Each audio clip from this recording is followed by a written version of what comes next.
At number 46 on the iconic 100 list is the 1966 Topps Bobby Orr rookie card. And here to talk with us about this card today is Jeremy Lee from Sports Cards Live. Jeremy, this is the first hockey card that we've seen in a while on the list. And frankly, I think that where it showed up at 46 is pretty strong. How do you feel about it? Do you think this one's still too low as a hockey guy? Yeah, I'm going to say I do think it's a little bit low. This is known by many to be one of, if not the most important hockey card in history. Okay. Bobby Orr revolutionized the game. He was a defenseman who led the league in scoring. We haven't seen that since then. We may never see it again. He's known as by many as the best player of all time. People who are a generation ahead of us, Adam, consider him to be the best of all time, not Wayne Gretzky. I always say it's Wayne Gretzky, but I never saw Bobby Orr play myself. So I will respect what those who came before me do believe. And for that reason, I think that, it is a little bit low. I could have seen this being a top 25 card, top 40 card of all time, or as far as this iconic list goes.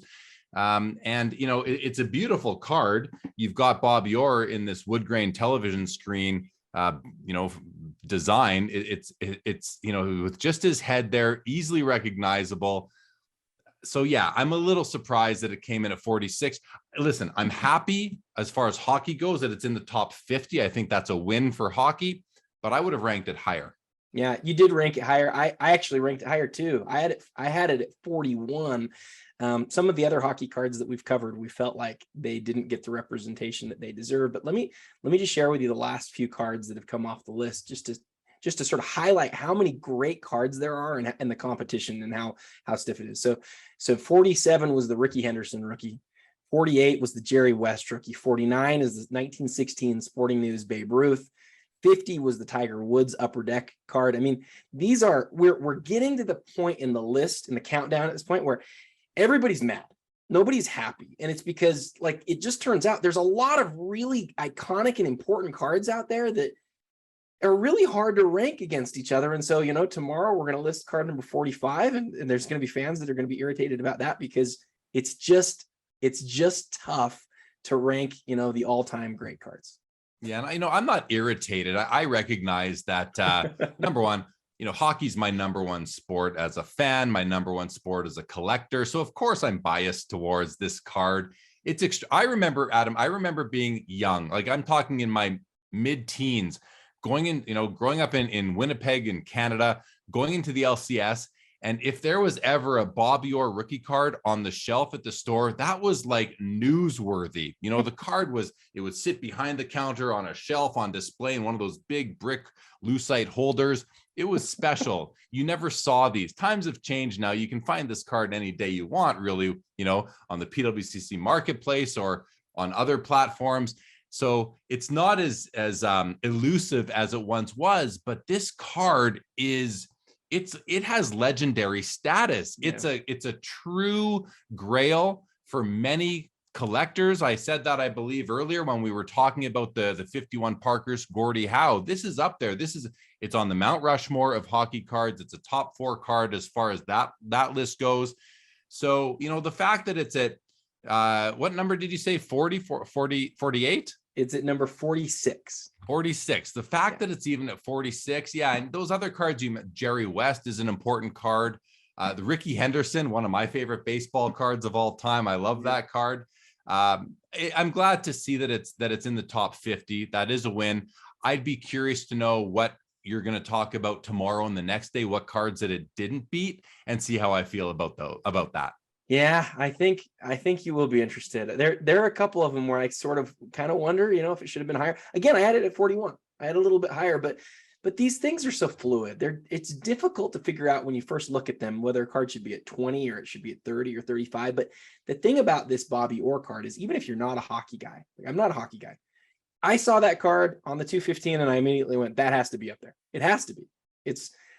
It's one of a very few number of hockey cards that are just so clearly, up there. I believe you have a copy of this card. What I'd love to do is I'd love to hear how you think about like what the right way is to look at buying this card, what things you ought to be looking at if you're buying a higher grade copy, and maybe some of the issues that plague the card. Yeah, sure. So the one thing, and here's I have a handful of copies of this card. I'm a big believer in it. The centering left to right is something to really pay attention to, especially down this edge here. You'll often see and this card has it. This is a high grade copy. You'll often see a thin slice of the next card coming down here. So such that the wood grain doesn't match up anymore. And it's, you can't really, well, there you can sort of see that little thin edge coming down this side here. So watch for that. It doesn't bother me too much, especially since my card has it. But if you can find a copy that doesn't have that, you're going to be kind of ahead of the game. So that's the one thing I'd caution. Also, just the like any card from 1966, the mid 60s, just pay attention to your edges, your corners. You often find some scuffs or some faded areas of the card. So look for that. But outside of the normal corners, edges, surface blemishes, centering to me on this card it's important as far as especially with the horizontal nature of it. Isn't there a baseball set made by Bowman that also did the TV sort of look? Is it a TV look, or is it just a wood bordered look? It's a very similar set. I think I'm sure the people who know will laugh if I get this wrong, but I think it might be 56 Bowman. Yeah, one of those guys. And the Mickey Mantle is a very famous card from that set, along with the set itself. So, I don't know if this design was, if Topps kind of took that design from Bowman at the time, or what it was, or was that even a Topps card? I'm not sure exactly. But in any event, this is a really, I love how his head, you've just got his head, his just above his shoulders there, really centered within the overall TV center of the card. It's a wonderful card, extremely important. And like I said before, it's a true grail of a card for hockey Hall of Fame collectors, and really any Hall of Fame, any collector of Hall of Fame rookies of all sports as well. We didn't prepare for this, so I hope I'm not putting you on the spot too much, but how does its population and how rare it is sort of compare to some of the other iconic cards on the list? So I believe, and of course, this copy that I'm showing here, this is a PSA 8.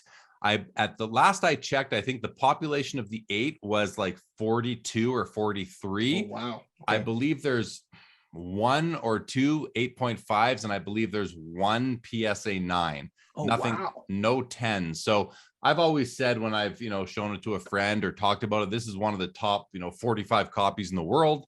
And that likely still holds true. Maybe it's 46 or 47 by now, as far as being graded and slabbed by PSA. I don't know the total population, but of course, I always look at a card's population.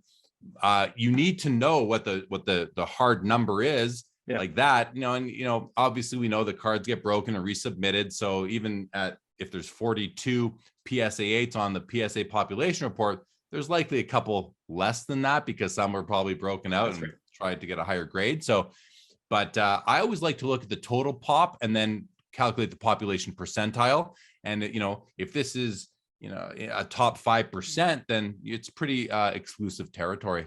That's awesome. Yeah, I do the exact same thing when I look at like a whole population. It's interesting that there's only, a very few higher than a 9, higher than an 8.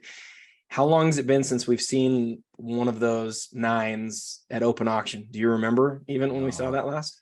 I don't remember. I don't know. Okay. That would be quite the event to see one of those go up at open auction. It'd be really cool to see that at some point. Okay. Well, again, that is card number 46 on the Iconic 100 list, the 1966 Topps Bobby Orr. Thank you as always to Jeremy for walking us through this card. I'll be back tomorrow with another guest and we'll hit the top 45. And until tomorrow, happy collecting.